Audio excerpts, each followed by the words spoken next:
China is an extremely singular country, simultaneously admired as an economic juggernaut and criticized for its human rights abuses and prickly foreign policy. China is a difficult country to generalize. The world's largest nation by population, home to gorgeous wildlife, fascinating history, and controversial political ideology, China is hard to understand from an outsider's perspective. So today we're exploring amazing facts about China. In China, calling someone a caveman shouldn't be taken as an insult. In fact, Mao Zedong lived in a cave before becoming the country's leader. Today, many Chinese people still live in caves, and we aren't talking about just one or two people. According to the LA Times, at least 30 million people, and possibly closer to 40 million Chinese, currently live in caves, which are energy efficient and have a low environmental impact. Each of the Shanghai province's caves typically has a long vaulted room dug into the side of the mountain, with a semicircular entrance covered with rice paper or colourful quilts. People hang decorations on the walls, often a portrait of Mao Zedong or a photograph of a movie star torn out of a glossy magazine. The better caves protrude from the mountain and are reinforced with brick masonry. Some are connected laterally, so a family can have several chambers. Electricity and even running water can be brought in. It's energy efficient. The farmers can save their arable land for planting if they build their houses in the slope. It doesn't take much money or skill to build, said Lu Zhepeng, director of the Green Architecture Research Center in Xi'an and perhaps the leading expert on cave living. Then again, it doesn't suit modern, complicated lifestyles very well. People want to have a fridge, washing machine, and television.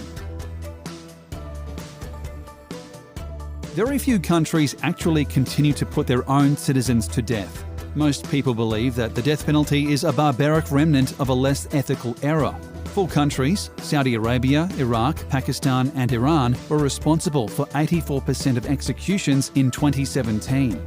However, China still kills more of its own citizens than every other country combined.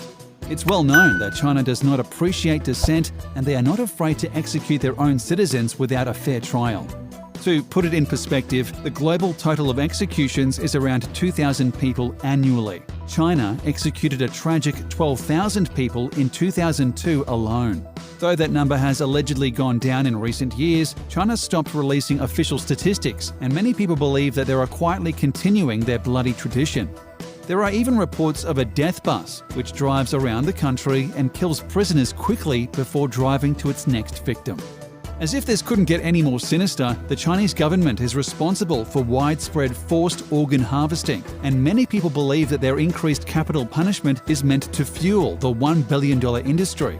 Some of the more than 1.5 million detainees in Chinese prison camps are being killed for their organs to serve a booming transplant trade that is worth some $1 billion a year, as concluded by the China Tribunal, an independent body tasked with investigating organ harvesting from prisoners of conscience in the authoritarian state.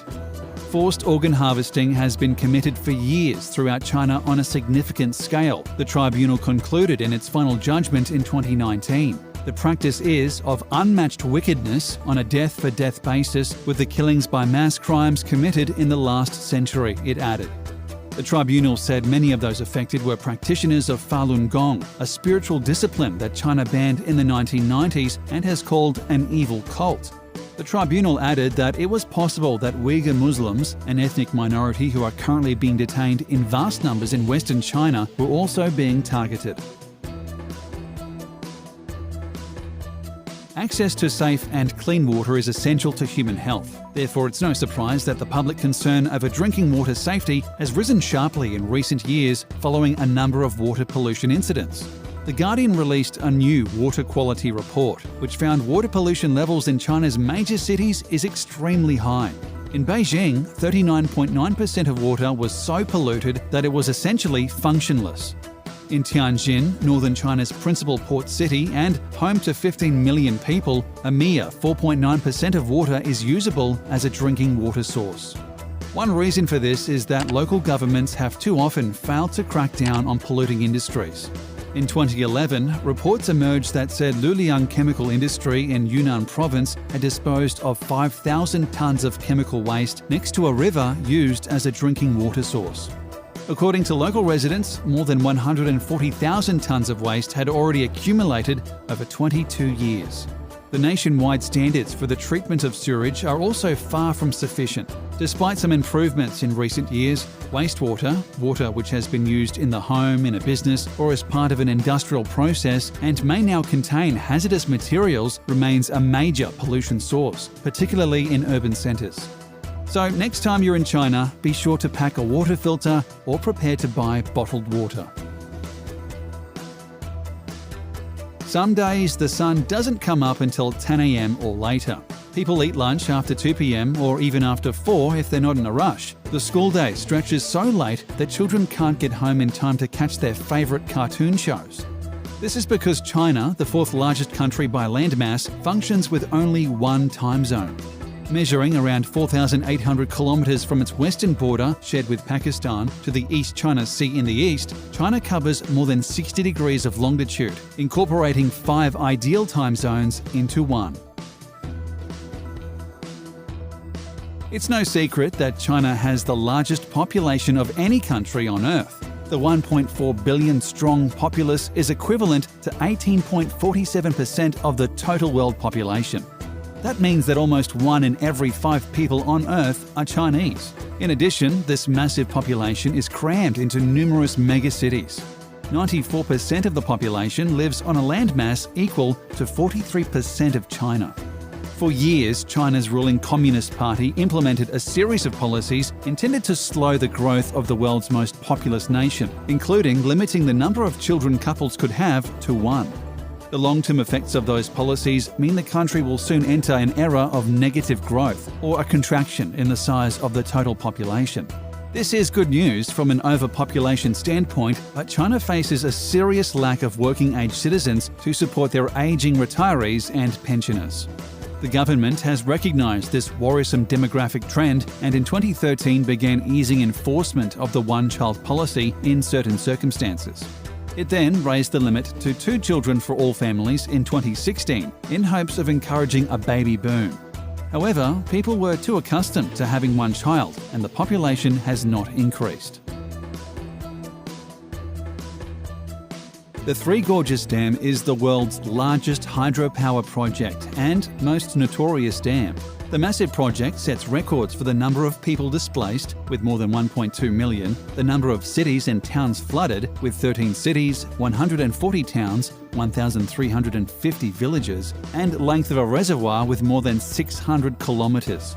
The project has been plagued by corruption, spiralling costs, environmental impacts, human rights violations, and resettlement difficulties. The dam, which is equal in size to the entire Kingdom of Bahrain, is allegedly so big that it actually slowed the rotation of the Earth. When the Three Gorges Dam was built, 39 trillion kilograms of water from the Yangtze River built up behind it to 175 metres above sea level. This altered the Earth's moment of inertia ever so slightly, causing the rotation to move more slowly.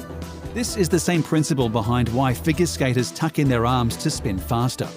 In the years since its completion, the dam has created numerous landslides and destroyed many ecosystems, in addition to displacing millions of people who called the gorges home for millennia. The Three Gorges Dam is a model for disaster, yet Chinese companies are replicating this model both domestically and internationally. China is training 10,000 messenger pigeons to deliver vital military communications in the event of the country's communication systems breaking down. According to the Chinese state media, the pigeons are being trained by a special unit of the People's Liberation Army in the central city of Chengdu. They will be primarily called upon to conduct special military missions between troops stationed at our borders, said Chen Hong, an Air Force expert, to China Central Television, the state broadcaster. In modern warfare, the pigeon is indispensable, he added. There are as many military pigeons as there are soldiers in the Swiss Army, for example. Chen Chuntao, the officer responsible for the pigeon army, said the birds were the most practical and effective short and medium distance tool for communications if there is electromagnetic interference or a collapse in our signals. Pigeons are an important part of the military because they cannot be hacked and are difficult to intercept. Pigeons are also valuable on the private market and usually sell for thousands of dollars. It's hard to say how old Chinese culture actually is, but it's one of the oldest that still has a presence in the modern world. Legends claim that the earliest rulers in China were the Xia dynasty from 2100 to 1600 BC, with Yu as the first emperor, but there is little proof that the dynasty actually existed. The first historically verifiable period came in 1700 to 1046 BC. The Shang dynasty was the first Chinese state for which clear written records remain. It united much of north-central China. From 2000 BC to 1911 AD, China underwent 83 dynasties and 559 emperors. By comparison, their current government, which was founded in 1949, has barely existed for any time at all. Since the founding of the People's Republic of China in 1949, China has entered a communist era of stability, with the reform and opening up policy of 1978 bringing in China's phenomenal economic growth, in addition to severe human rights and environmental violations. There is a myth that the Great Wall of China, no doubt one of humanity's greatest architectural accomplishments, is visible from space. This is false, say astronauts and remote sensing specialists. Although the Great Wall spans some 7,200 kilometres, it's constructed from materials that make it difficult to discern from space. The unglamorous truth is that the wall is only visible from low orbit under a specific set of weather and lighting conditions. And many other structures that are less spectacular from an earthly vantage point, desert roads for example, appear more prominent from an orbital perspective. Misinformation about the barrier's visibility dates back decades. A 1932 Ripley's Believe It or Not cartoon claimed that the wall is the mightiest work of man, the only one that would be visible to the human eye from the moon. This belief persisted into the space age. Since Neil Armstrong returned from the moon in 1969, he has been repeatedly asked whether he could see it. All of the major American social media outlets and search engines, Facebook, Instagram, Twitter, Snapchat and Google, are banned in China. There are rough Chinese facsimiles, but of course they are highly censored as well. Months of unrest in Hong Kong have caused concern in mainland China, where news about the pro-democracy protests has been carefully filtered out of social media. It's common for social media companies in China to remove content that is perceived to be threatening to social stability or the ruling Communist Party. Beijing-based journalist and writer Caroline Khan says that because people can get into trouble with the authorities by posting sensitive words, some users have found creative ways to get around the censors.